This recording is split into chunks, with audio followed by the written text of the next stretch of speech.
life here, inshallah, Rabbil Alameen. It was a very important topic for everyone to understand. Allah Azza wa Muhammad first. Barakallah fiik. Allah يقول أعوذ بالله من الشيطان الرجيم سورة التحريم قوا أنفسكم وأهليكم نارا وقودها الناس والحجارة. Allah said in Surah Al-Tahrim, قوا أنفسكم, protect yourself, قوا أنفسكم وأهليكم, and your family from the hellfire. And what do the charcoal, may Allah protect us from that. So brothers and sisters, very important is amana for the family to take care of the parents, especially in America. Especially in America, normally the kids controlling the parents, not the opposite. Yeah, controlling. Plus, every parent, no problem with that. So I want to be my son, my daughter, best of the best. yeah. But sometimes the way they dealing with the parents, that's why you are professional. Me, the people come to me, Sheikh Ibrahim, my son, my daughter. I say halal, haram can answer. Yeah. But to fix problem, especially I'm refugees, you are American. Yeah, I think for Gaza. Yeah, but you say that, but it happens around the world. It doesn't matter if it's in a Western society or in the Middle Eastern society, or mostly in America, Europe, non-Muslim countries. Because of social media, the Muslim countries now are and the African countries and all those countries, they will have the similar issues because of the fact that there's so much widespread social media out there that influences our children. It doesn't matter where you're from. Social media touches just about everybody. Yes. And brothers and sisters, also with this can, inshallah, my wife gonna be involved with this. She's gonna be in a video. My wife actually, she's a specialist in Islamic school for years, and public school also for years and years. That's why inshallah three of us gonna speak about this important topic, inshallah. Well, I have a question here. Because normally I have some points actually. Normally the manners and etiquette dealing with the discipline for the kids, the different what is disciplining the kids, and also how to be also sometimes aggressive with the kids. Well, there's a difference between aggressive and assertive, right? Okay, aggressive is being too hard, too rough, too tough. When there's assertiveness. And it's just a balance, right? Between being the nice guy and between being the mean guy. As in the parents. The parents, okay. Right? And so a lot of the times, when we go into these houses, like you said, you go into these houses, a lot of the times it's the son, the daughter, this problem, that problem, my kids. And a lot of the times the parents don't want to look at themselves and see what the issues are within themselves and why the kids are the way they are, right? And the biggest thing that I've seen, at least going into these homes, is that the parents are trying more or less to be the friends of the kids, not the parents of the kids. You know what I mean? Like it's weird. They're trying to be their friends, their buddies. I want them to hang out with me. I want them to. Well, no, yeah, you want your kids to be around you, but you're not their friend. There's a limit to how much you allow your kids to do to you and say to you. Right, our kids have to have fear, respect, and love, right, at the same time. And if you don't start that at a young age, when they're first born, when they're growing up, and then you're coming to us at the ages of 15, 17, 19, expecting us to fix what's been happening for the last 15, 17, 19 years. Yeah. And you want it to happen in a week or in 2 weeks or in 3 weeks, it's not going to work. So a lot of times I explain to the parents, there's certain things now you can do that your kid's 17 years old or 18 years old. I'm going to give you, but every situation is different. When you go into a house, it's never the same. Yeah, it's not the same. Of course. It's not the same. There's no one size fits all when it comes to disciplining. Impossible. Yeah. What happens for my kid, what I do to my kid is totally different than what you do for your kid. Yes. But there's similarities that you can kind of see when you talk to the family and you see the dynamic. All right, this is what I think that you should do. After 2-3 weeks, I say 2-3 weeks, but it's actually after 2 sessions, 3 sessions, I can literally tell the dad exactly what to do and how to fix it if they want their kids to start respecting them. If the parents or especially the father accept This is the key. That's the key. And it's Yeah. hard. It's so hard because a lot of times the dads and sometimes even the moms, they don't want somebody coming into their house and telling them that what they're doing is wrong, right? So when you go to these houses and they're coming and they're calling you for, hey, my son or my daughter, and then you go in and then after the first session you say, I get why your kids are the way they are. And it's because of what you guys have been doing for the last 10, 15 years. Well, no, don't fix us. We don't want anything happening to us. Just fix him. Oh, That's a lot of the parents will say, and I have to explain to them. but the parents think I am an angel. Yeah, they didn't do anything wrong. And the biggest, and you see this, right? You said a couple times here where you grew up in Gaza and my dad did this and my mom raised me like this. Okay, well that was in Gaza back in the days. You get that a lot from their dads now. Well, my dad never talked to me, and my dad never explained things to me, and I grew up and I have to learn everything by myself. A lot of kids do. A lot of parents speak when I speak. Oh, the parents. Because I'll talk to the parents. I say, okay, you got to do this. Got to talk to your children. You got to watch what they're doing. You got to see what they're doing on social media. Take their phones away from them. Look through their phones when their kids are sleeping. Take the phones and look through it and scroll through it. See what you see what you find. Look at the apps that they're giving them, the tools that can help them fix their kid. And they look at you or me and they say, well, no, I don't need to do all this. My dad never did this. But hold on, something very important. A lot of parents, they give the phone or social media and laptop and iPad just to be busy with give them 10 minutes. I need my 10 minutes. I need my 1 hour of quietness. Give them the phones and the tablets. Let me relax.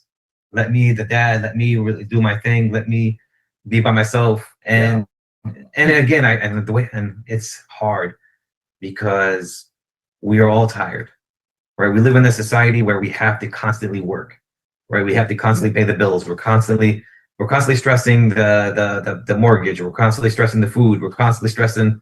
We're always in a flight or fight mode with us in these societies, in these westernized societies, America, Europe. We're always trying to make money.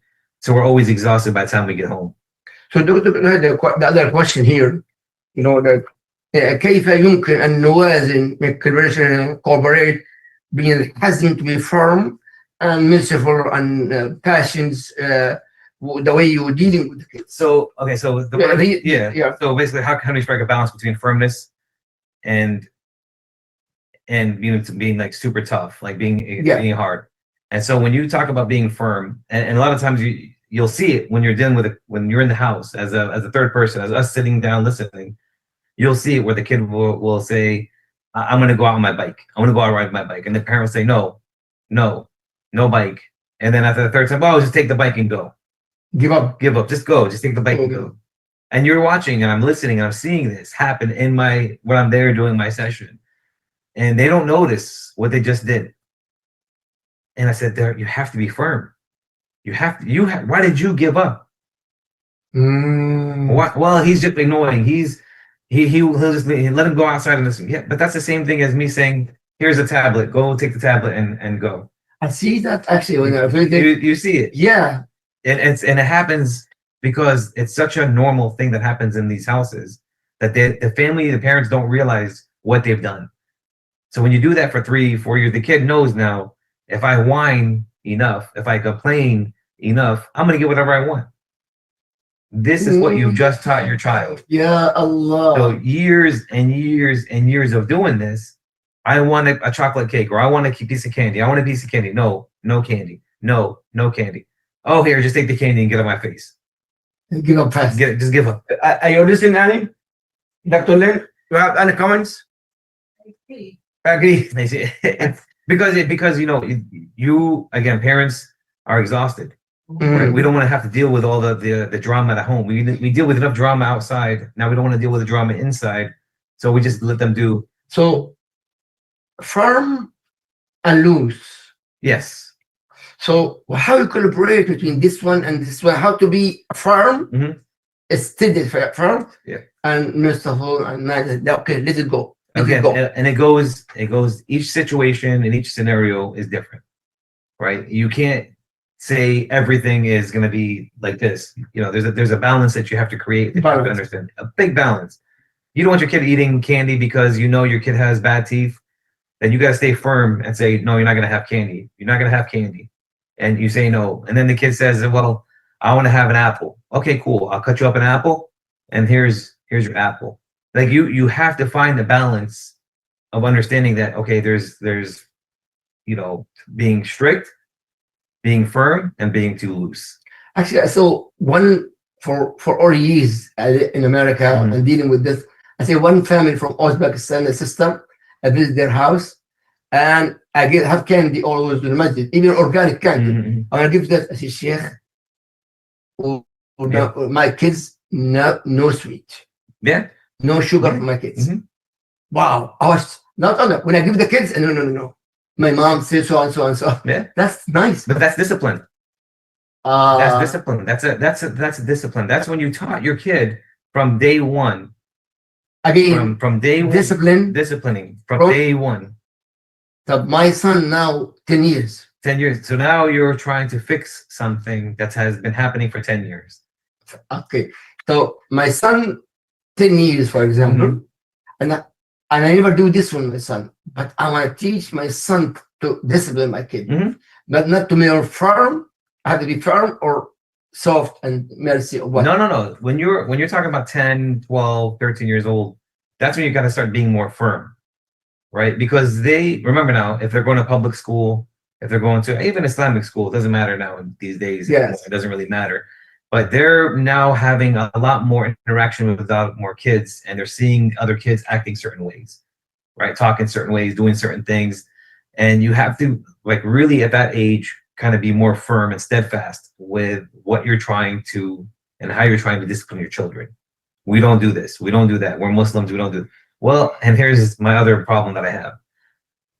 We teach our kids that we're Muslims. We don't do certain things. We don't talk a certain way. We don't act a certain way. We don't, eat certain things. We don't drink certain things. And we talk about haram and halal with our kids because we're Muslims. We don't. No, yes. That's a normal thing. But then we send our kids to an Islamic school and they see other Muslim kids eating certain foods that have gelatin inside of it, or talking about what they did the other day, and their dad, bought this beautiful video game with the money he makes from the convenience store that he sells alcohol in. And so you see all these, our kids are seeing all this, and then they come home and they say, well, Baba, I had, Ahmed has this, and Ahmed was eating Skittles, and Ahmed was eating the gummy bears, and I say, yeah, but we're Muslims, we need to. Yeah, but Ahmed's a Muslim too. Yeah. And so you're competing with other Muslims to be good Muslims. But this is a problem. It's a big problem. A lot of kids imitating the other kids, regarding most of Muslims. Yeah. And see, one of the things I've always taught my kids is don't look outside. Don't look at the other people. But hard, Brother Muhammad. It is. The majority of our kids in public school. Yeah, it is. Well, even in Islamic school. Yeah, even in Islamic schools. I mean, when you take your kid to school in an Islamic school and you're driving a older car, and then you see everybody else dropping their kids off in brand new cars. For me, I don't care. But our kids see these things and they say, well, how come they have all this? Yes. And then we have this, and how come? But I have to always explain to my children, you're looking at it from the wrong way. You're looking at it from the outside. Look at the inside. Look at the house. Look at the family. Look at the dynamic. Right. I mean, I always tell people, when you go into these big houses, right? We go into these big Muslims, they have these big houses, mashallah, and may Allah give them, more barakah, inshallah, with their lives. But then you see how separate the family is, because there's one kid's over here, one kid's over there, and the mom is over here, and the dad's on the other side of the house, and there's no communication, and they're texting each other back and forth. And and then so when my kids see that aspect of it, when they see that different part of it, they're like, Dad, I see what you're saying. Dad, they're texting each other back and forth. My friend won't even leave his room to talk to his dad. I see that. And my kids see this. So I'm like, okay, alhamdulillah, I want you to see this, because you think because they have a nice car that they're happy. I see a lot of parents have second floor the kids. Yeah. And instead of calling the kids, texting. Come downstairs. Yeah. Texting. Yeah. Do you think? But that's the life that's the style. That's it is. That's the lifestyle we're living, right? Everything is. I don't want to get up. I don't want to yell. I don't want to. But you give up. But then you're giving up. So how? Yeah, so at what point do you tell yourself as a parent, I need to make some changes? I think, my kids are going astray, or my kids are messing up, or I see my kids falling down the wrong path. There's a point as a parent, we should see it within our own children. And really, again, we talked about this last time, self-reflect, right? Yeah. Self-talk. Yeah. Why is my kid acting like this? What am I doing wrong? Well, you give him whatever he wants. And I always tell people, like, you don't need such a big house. No. For 3 people, 4 people. Yes. You don't really need 3,000, 8,000 square feet. There's, I know, and I get it. Like, we're in a country where bigger is better, and the more stuff you have, the more successful you are. We talked about success last time, where we said, the definition of success in the Western society compared to the definition of success in Islamic society is 2 different things. Over here, our people are so taught that I have to have the nice car, I have to have all the stuff in my house in order to feel successful. Yeah. But then you've gotten so much stuff in your house, and it's such a big house. You've separated your kids and your wife and you from each other. In fact, this is fact. I know some people love big houses. Mm-hmm. And how many people big houses? And how many live in the house? 4 people. 4 people. Father and mother and 2 kids. Yeah. And they are not like 6, 7 rooms and pool and this and that. It's good to have money. Yeah. But not destroy your family. Not destroy your family. And With your money. And how are you going to plan? How do you plan on disciplining your children if they're not even around you to discipline them? Oh, brother and sister, excellent point here. We have to be careful. Yes, you have houses, you have cars and Rolls Royce. In fact, when I was in the first year in college in Egypt, my uncle gave me Mercedes. Oh, mashallah. Mercedes. I don't think I ever drove a Mercedes. But hold on, I was so happy. And then what? You cannot even walk in Mercedes. I sold it. I got motorcycle, boom, boom, boom. Yeah. I'm in college. Yeah, and that's it. And I send the money to Gaza. SubhanAllah. I stay 1 month exactly with Mercedes. I used it 3 times. I remember very well in my life. It's a long time. My point here, yes, we love luxury, big house. Of course. But in the same time, number 1, Allah will ask me about everything. Every penny you spend. Number 1. Number 2, by default, I can destroy myself. Yeah. And let's remember that I'm not saying to everybody, sell your houses and go smaller. But if you have a big house, mashallah, that's alhamdulillah. But put your family together. The key, the family together. Make a time or make a plan where you can have all dinner together, or go out or go by the pool or do something where you're together as a family and talk about what's happening in school. Talk about what you saw on social media. Ask the kids the questions that we've always been talking about. Ask the kids what's happening in school. Ask the kids, hey, what did you see online today? Let's see what's on social media. Let's go on TikTok. Some kids will never give this access even to their parents. Well, that's not up to the kids. I agree with you, but in America, I don't know about the other world. In America, they cannot control the kids, especially if they have the cell phone or. And again, we talked about this last time, where taking the phone away from the kid is not going to just solve the problem. It's worse. It's going to make the problem worse. But if you find something to do for that kid instead of being on their phone, right? So even like even for me, I'm thinking. I always think on a daily basis, what can I do to make sure that I have my son busy instead of being on his phone? And I've already said, okay, you know what? The walls in the house are dirty. I need him to really just clean the walls and paint the walls for me. I'm going to teach you how to paint. And Saturday, instead of hanging out playing video games with your friends, I need you to focus on painting this wall. Oh my God! And he's going to do it. Because at the end of the day, I'm not saying get off your phone. I'm going to punish you. I'm going to take you. No. You get on your phone, but do this first. Do this. For me, and then you can do your phone. And then you start to think outside the box of what you can do. Listen to this, please. If you have to think outside the box of just taking the stuff away from them. If you take the stuff away from them, they're going to fight. They're going to argue. They're going to go back and forth. It's going to become a fight every day to get that stuff. But if you say, hey, I need some help, and the house has a lot of work that needs to be done. The house is looking dirty. I need you to help me with this, and then I'll come back when I come back from work. We'll finish this. You make some. Just make it up. You remind me of my mom. I was in high school, and Gaza, Bailey, who have to paint the house, and my mom. I'm active with the karate and this and many things. It's plus the school, high school. Yeah. And said, Ibrahim, paint the house. I don't know what to do. Yeah.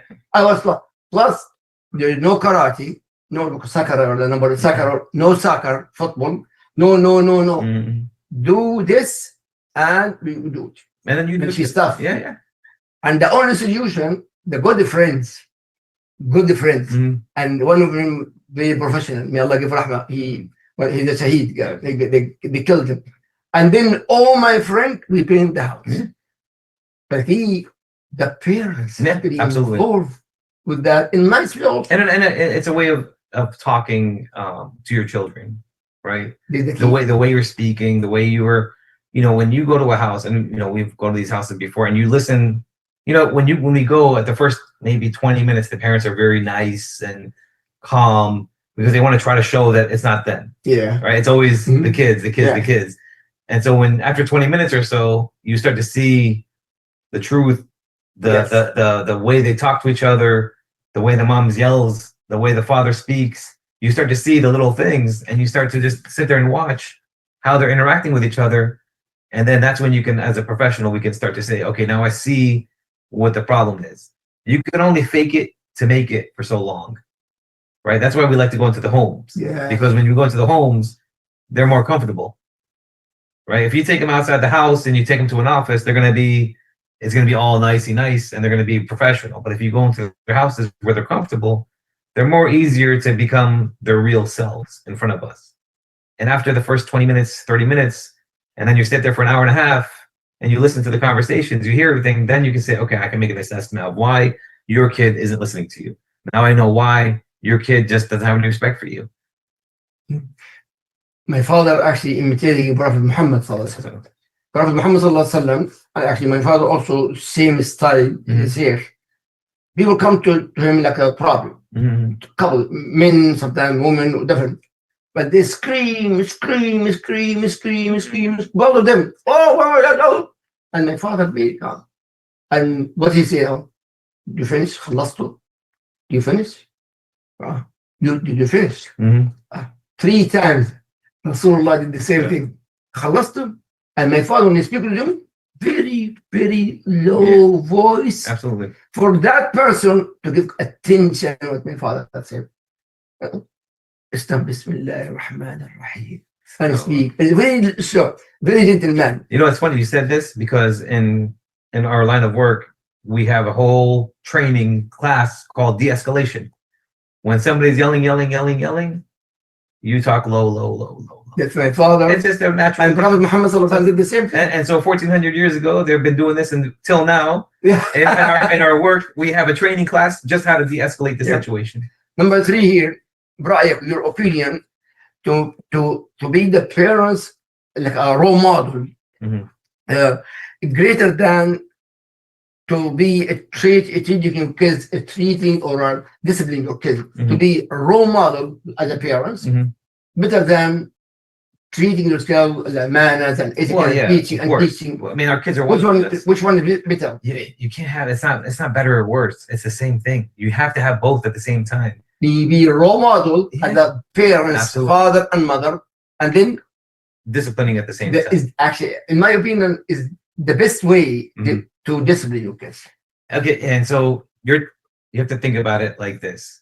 If I'm going to tell my kid, I don't want you eating candy, I don't want you eating junk food, I don't want you on your phone all the time, I don't want you. If I say these things, I'm asking my kid not to do, and then I'm doing it.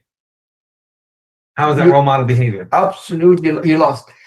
Plus, any parent, this is very important, brother and sister, I always mention that any parents, husband, wife, yelling at each other, insulting each other, you lose your family for sure. You're losing your kids, you lose the respect of your kids, the honor of your kids, you lose it big time. And we see this a lot when we come to the Muslim families. And I actually, you know, it's funny. I said this yesterday to somebody. I said the hardest families to work with are with the moms and the dad or the dads that have so much Islamic knowledge that they believe they know everything. I did another thing. We go into these houses and they come up with all these hadiths and they come up with all the surahs and they come up with all this Islamic knowledge, and they're doing so everything backwards. And what they've done is they take the Quranic verses and the hadiths and they flip, flop, flip, flip to make it fit what they're doing to be correct. Actually, in South Carolina was the Imam. Actually, a couple. I speak about fatwa, and in this one, so and so say so and so and so say so and so say so and so and so. Yeah, In the form. Yeah. There's a fatwa in the form. That's why they Sheikh Google and Sheikh Siri now. Yeah, absolutely. Everybody knows everything when it becomes an issue for them. Yeah. Ya Allah. Okay, number 4. ما النتائج التي قد تترتب على إهمال التربية والتأديب في what are the good ways? So what are the good ways of disciplining, right? And so we, depending on where you live, on the west and or the east, it's all kind of like go back. Repeat it. Depending on where you live in America, Europe, or in a state, or in a city, what exactly you? All of that, because you have to understand, you know, we like we always talk about how we grew up with, you know, your dad or your mom, like they hit us and they, you know, we did something wrong, we get hit. You know, they got shot. Don't listen. Yeah, I got shot. But you know, and back in the days there was disciplining, and then there's the new ways of disciplining. Oh, the new ways. Like, you know, like, oh, take your phone away, put them in the timeout circle, and put them facing the wall. You know, there's so many new. We can't laugh about that because sometimes, you know, people doing that, they do that and they think that that's gonna fix the problem, solve the problem. And so when you, again, we always talk about it's not a one size fits all, right? Every family's different, every kid's different. You have to look at what you've tried and see it didn't work, and then ask somebody else to come inside and see, hey, listen, I tried this, I tried this, I tried this. What am I doing wrong here? Right? We've always talked about self-reflecting, understanding as a parent that it's okay to ask for help if you're having a problem with your kid. Agree. It's okay. It doesn't make you look weak. It doesn't make you look like a bad parent. Relax. I mean, an opposite. If you're asking for help, if something's wrong with your chest or your heart or your hand or something, what do? You go to a doctor and ask for help. If you're having a problem in your house, ask a professional for some help. You know, Prophet Muhammad sallallahu alaihi wasallam said, "Ad-deenu al-nasiha." The whole deen is advice to each other. Absolutely. But the key, how many of us accept the advice? How many of us, brother and sister, accept the advice, especially with the professional, somebody professional about the field? It's hard because as a parent, as a father, especially as a father, I don't say nothing bad. I mean, moms, I never really had a problem with moms taking advice. Most of the time I had problems with the fathers who believe that what they do is the correct way and the kids should bend for whatever the parents are, or whatever the father or whatever the mother is doing. And not really understanding the dynamic of where they're living at now and the society that you're living in now. The biggest problem we have is when the adults that come from overseas, right? And they have the overseas mentality where it's this way and that's it. My way or the highway. My way or the highway. And you have to explain to them, okay, I get it. Well, I get it. I understand. But you have to now explain why you're telling them that this is why it's this way. Not tell us no candy, but explain, talk, have to have communication. And the reason, communication. How many times do we go into these houses and the biggest problem is what? Communication. I agree with you. Communication solves. I mean, you just have to talk to each other. Communication actually with the husband and wife too. With the husband, man, it's when you go to the house and the wife tries to be nice and the husband's mean. The solution here to fix the relationship with the spouses, number one, and if that's the husband wife, the problem fixed, communication fixed, with as Allah said, mawadda wa rahma, patience and mercy among each other. Absolutely. Then the kids will apply that. It just comes natural. It'll come natural. Exactly. It'll say, okay, this is, and we talked about the role modeling, the behavior. If they're seeing you and the wife or if you're divorced and you and the kid's mother are good with each other, are talking to each other, are collaborating with each other, helping each other, even if you're divorced, you can still come out with good kids. I like that. You can still have really well-rounded children who are good with good Islamic knowledge. Let's concentrate on this. Mhm.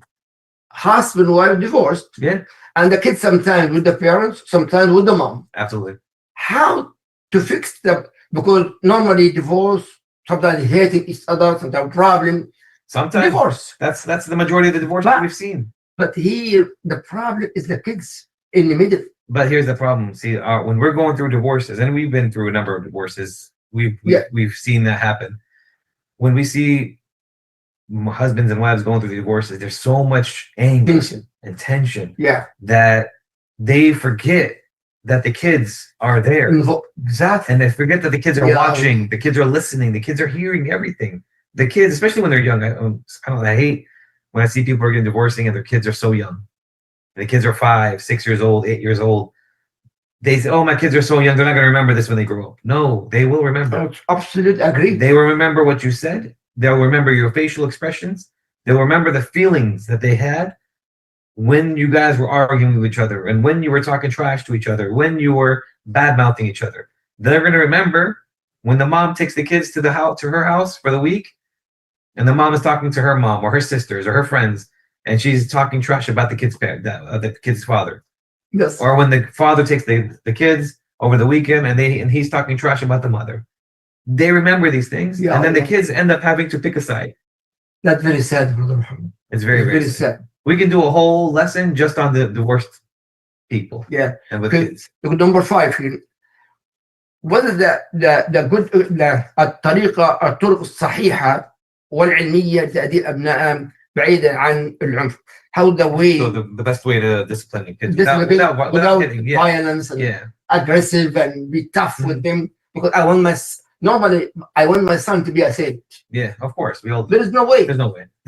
But you know how are we saints? That's the question. Are you a saint? Am I a saint? absolutely. Absolutely not. Prophet Muhammad is a كل ابن آدم خطاء. Yeah. Every human being make mistakes. Every time. But the best one make mistake, repent and fix. Or the best one who makes the ones who make mistakes are the ones who can acknowledge that they're making the mistake. This is very important, and barely to find someone make mistake, admit the mistake. And it's even for us, it's hard to take somebody else's advice. If I make a mistake and my wife will say, "Hey, do not, this is not right. You shouldn't do this."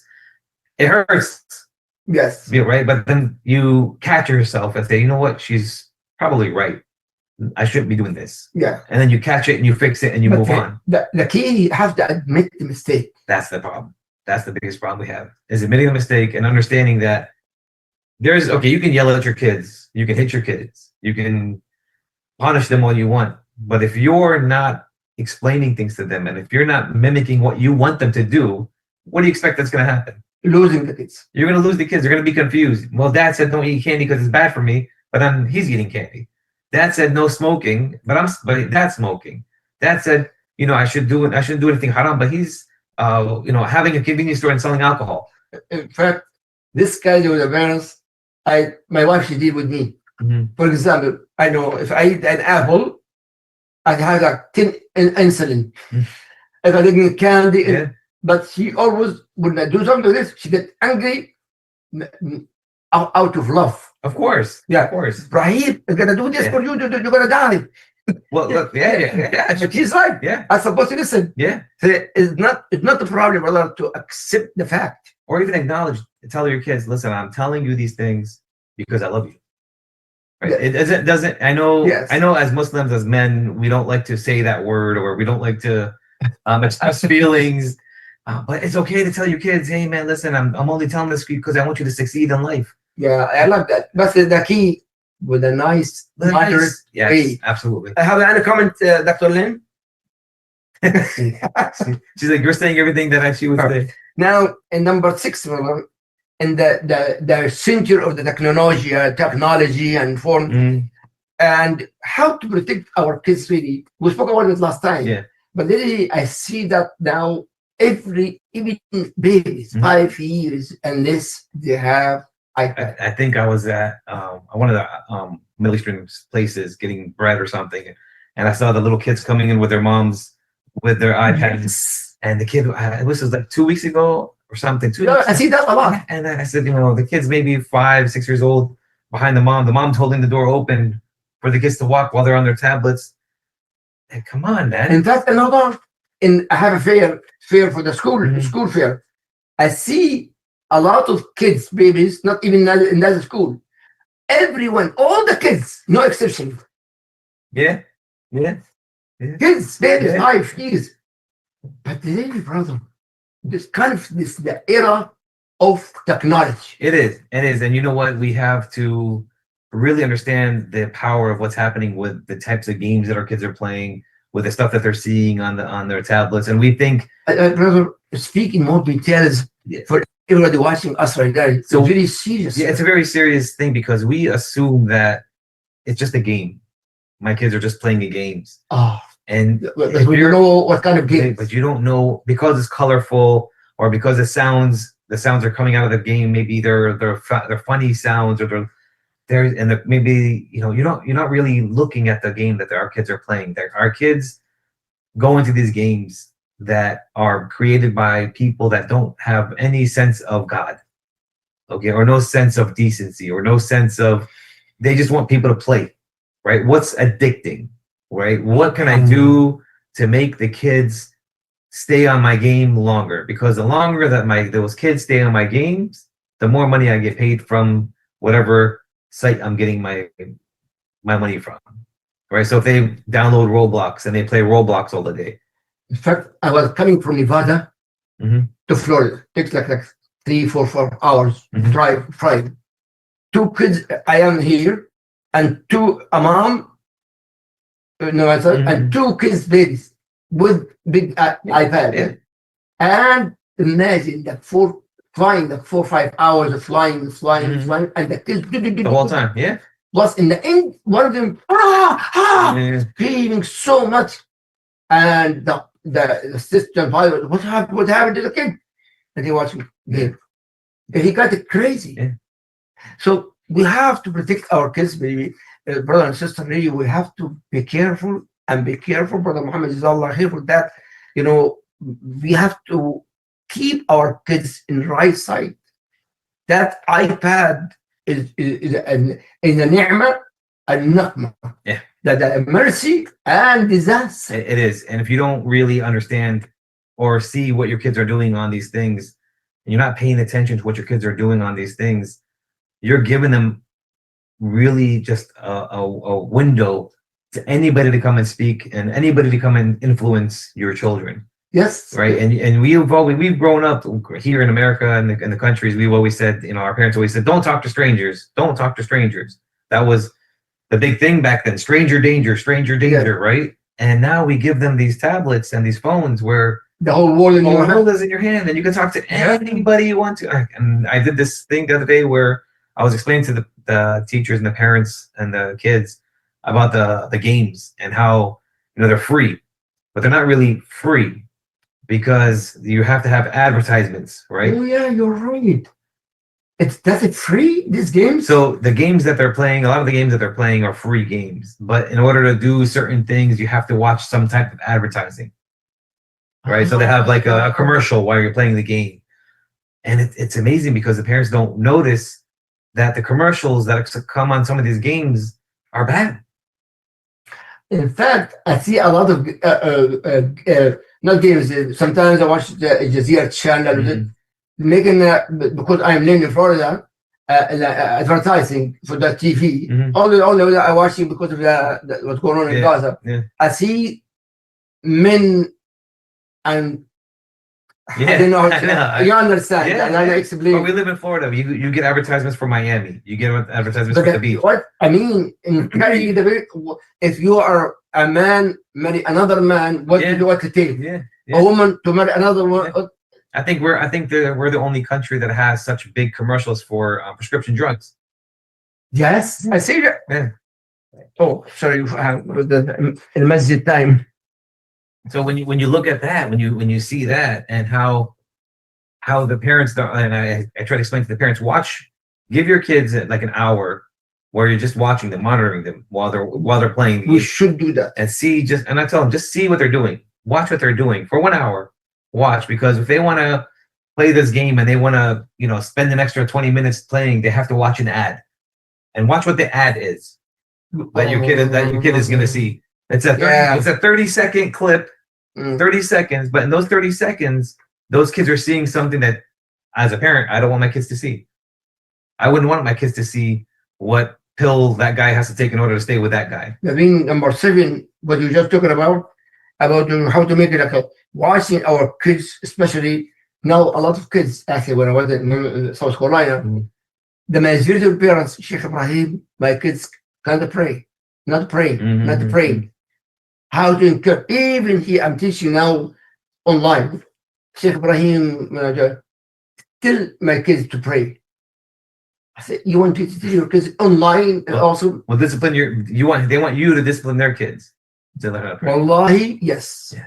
And I actually, excellent people. Yeah. Excellent people. But they want me to tell the kids, please encourage my kids to pray. How really this brother need advice? I'm hoping maybe there's some kids on here, 13, 12, whatever age group that we can think of, because I don't want to just, go off about the parents. If you're at a certain age, after 13, 14 and up, right from wrong. No matter, even if you had bad parents, let's say you had terrible parents. And one of the things I told a couple of the family kids that I was talking to a while back was, listen, your mom and dad did terrible. I told the parents in front of the kids, you guys did terrible with your kids. You're blaming the kids, but it's your guys' fault. Yeah, agreed. So when I told the kids this, and I said this in front of the parents, in front of the kids, I told the kids, but there's no justification out of us after a certain age that even if they did such a bad job with you, you still know. You went to Islamic school, you still have Islamic knowledge, you have the salahs in your head, you still have that knowledge to know right from wrong. So no matter what they've done as parents, you now have the tools to know right from wrong. So if you're 13, 14, even 12, 10 years old, not 10, maybe 11 and 12, you should know as a grown person who's already been through puberty right from wrong. Go back. Concentrate about when you become the majority. Puberty. Once you hit puberty, you should know. Right from wrong. You should be able to know, okay, what I'm doing is wrong. Okay, what I'm saying is wrong. Okay, what I'm saying, I know I shouldn't talk like this. Yeah, my dad is a terrible dad, but I still shouldn't talk like this. I know my mom is a terrible mom, but I know I shouldn't still talk like this. As a kid who went to Sunday school, Arabic school, whatever school you went to, you still know how to pray, or you should know how to pray, right? If you've been to Islamic schools, normally non-Muslim school. No, but I know, but the majority of our kids here in the West go to some type of Islamic Sunday school or a Saturday school. Actually, believe it or not, it's 7% in South Florida. Really? Yeah, 7%. Actually, before I came, I was doing research about this. 7% from all South Florida go to public Islamic school. Wow. Yeah. Because I know me growing up in this country, we went to a Saturday school. Yes. Every Saturday we'd go to Islamic school and we'd learn things. Start of the school is Saturday. Well, but that's a day where you can tell and teach your kid certain things. Even though, if you're an adult kid, 17, 18, 13, whatever age group you should know now how to behave. And it's funny because once I told these parents that they were doing something wrong, that everything that they were doing wrong, and I said this in front of the kids now would call me. They call me on the side. Brother, can you help me? I have a question with this. Brother, I have a question with that. How do I deal with this? How do I do that? And I have now constant phone call conversations with 3 of the kids, but not the parents. But some parents, before we finish, some parents will give this as kind of advice for them, Brother Muhammad. Yeah. They, in the spot, yelling at the kids in a very nasty way. Yeah, absolutely.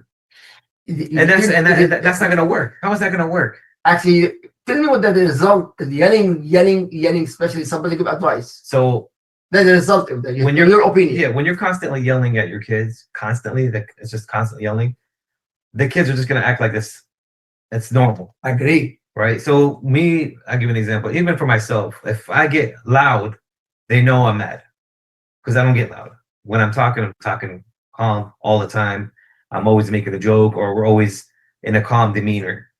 But when there's something that happens, haram, lying, or doing something bad, or stealing, or disrespecting your mother, that's when my tone gets louder, and that's when my kids know, okay, I know I messed up. Yes. But if you're constantly yelling, Always, yeah, you lose. how is that going to work? You lose the respect. You lose respect, and then what ends up happening is when the wife and the husband are always yelling at each other, the kids lose respect for both of you. So what we should do in this case? Again, we talk about it, and I really want people to understand. Please, everyone here. You really have to self-respect, analyze. Right? Judging yourself. Look at yourself. Yes. What have I been doing for the last whatever many years? It has not been working. It hasn't been working. And when you have a professional coming into your house and just sitting with you for an hour, because that's all it takes for us, right? About an hour. Yes. So we could see where the problem is. Take the advice of the professional person who's coming in here and understand that we're not trying to belittle you or make you look stupid or tell you, how to do things in a disrespectful way. We're telling you how to do things in an Islamic way, in a right way, because what you've been doing for those last amount of years has not been working. And if we don't stop that from happening with these kids, the next kids that they have, they're going to do the same thing. The next kids that they have, you're destroying it. You're destroying the nation. It becomes a generational issue. Ya Allah. Right? So we have to nip it in the bud now. Then how to give responsibility, regardless the age, for our kids, in a manner and etiquettes, and of course I have to start it myself. Yeah. Alhamdulillah, I'm polite. Yeah. I'm not dealing with my wife in an extra way, but at the same time I want to make it a seed in the heart of my kids to be better than me. So I'm glad you said a seed, because that's what we're doing. Everything we do with our kids, we're planting those seeds. Yes. Right. So if we're teaching our kids discipline, we're planting a seed. If we're teaching our kids responsibility, hey, this is your job. Take the trash and put it outside. Little things. Little seeds. You're just planting little seeds. Hey, look, the dishes are clean. You need to dry the dishes and put them away.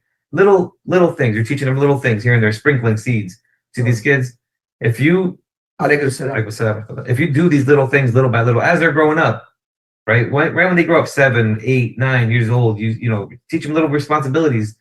You're going to start to see as they get older, the 11, 12, 13, they're going to know, oh, it's Tuesday, I got to go take out the trash. Oh, I see the dishes that need to be dried. Okay, let me dry them and put them away. They're not going to need you to tell them anymore. Exactly. It becomes a habit. It becomes a habit. They start to see it and they say, oh, I can't sit down until the dishes are done. I can't sit down until the garbage is out. It'll start to develop those responsibilities, or start to develop a routine. That's the seed. That's the seeds. Any seed tree, any kind of tree, fig or grapes or an apple. I want figs. But the small seed in the ground, the soil has to be good. Absolutely. The soil good. Yeah. And the weather and the season. Absolutely. And water step by step. Then we're gonna eat from that. Yeah. But if the soil bad and the water bad and the weather bad, what kind of seeds are you planting? I mean, nothing. Yeah. Well, you're planting seeds. Everything happens the way you're planting it. So if you're planting disrespect, if you're planting anger, frustration, if you're planting hate, if you're planting the yelling and the screaming at each other as husband and wife, all that stuff is seeds.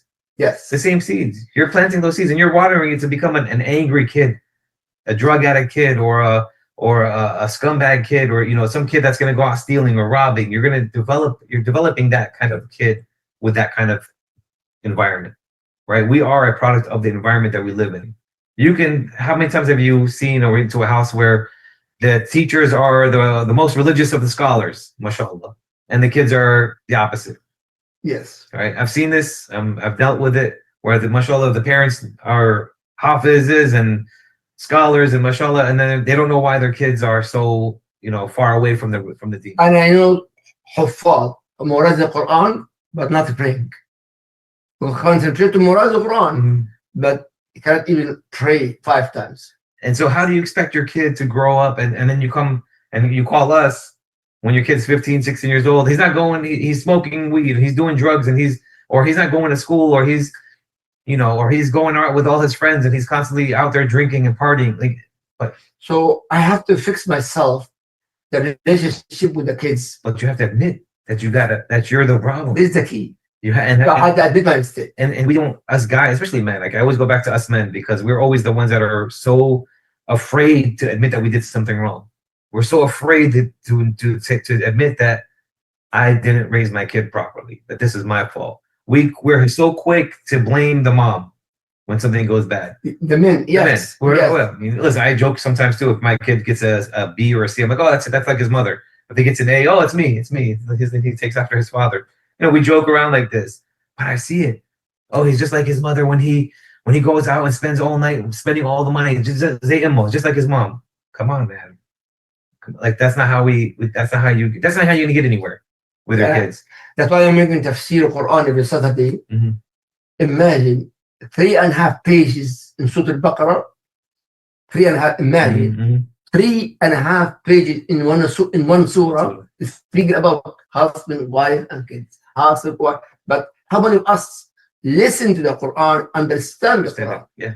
Even the class. When we have a class, Saturday class, I don't know how many people watching. I know in my division, 300-400 people. I think that here and there. But the key, brother, we're not applying what Allah told us in the Quran, and also Allah sent us people like you, Jazakallah khair, to apply what you say. Yeah. That's why you have to admit my mistake. Absolutely. And I have to learn how to deal with this problem.